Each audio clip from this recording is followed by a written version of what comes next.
चले गए। तो ये जो दल बदलू का जो ये रोग लगा हुआ है महाराष्ट्र में,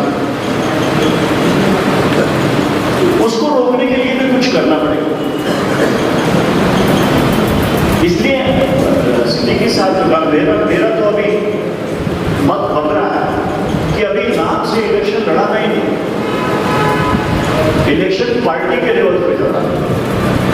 आप मतदान करेंगे या तो कांग्रेस को करेंगे या भाजपा को करेंगे या किसी और पक्ष को करेंगे, नेशनल पक्ष। और तभी जाकर अगर कांग्रेस पावर में आती है तो अच्छे मुसलमान को नॉमिनेट कर सकती है।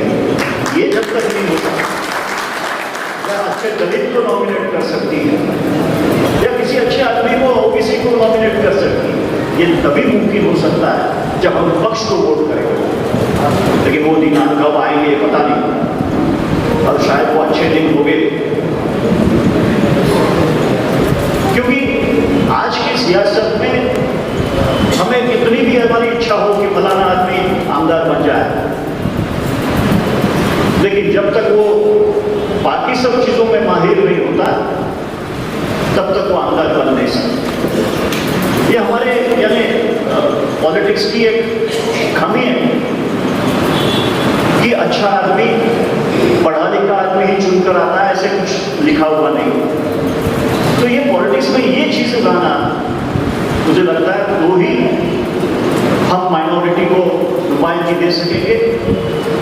लेकिन जहां तक हो सके महानगर पालिका में हमने हमेशा एक देखा है कि महापौर, उपमहापौर या स्टैंडिंग कमेटी, ये तीन जो अहम पोस्ट है महानगर पालिका में, उसमें तीन में से एक मुस्लिम हमेशा कांग्रेस ने दिया, हमेशा, आज भी है और इंशाअल्लाह कल भी रहेगा।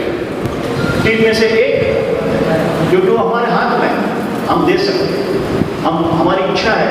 टिकट देकर अगर गिर जाता है तो सबसे बुरा हमें लगता है, क्योंकि टिकट देकर हमको किसका क्लेम खत्म नहीं करना। आगे चलकर जरूर अशोक चौहान साहब इसके बारे में संजीवनी से सोचेंगे और माइनॉरिटी को ज्यादा से ज्यादा रिप्रेजेंटेशन हम कैसा दे सकते हैं, उसके लिए हम जरूर कोशिश करेंगे। ये मेरा अशोकराव जी की तरफ से, कांग्रेस पक्ष की तरफ से आपको वादा है।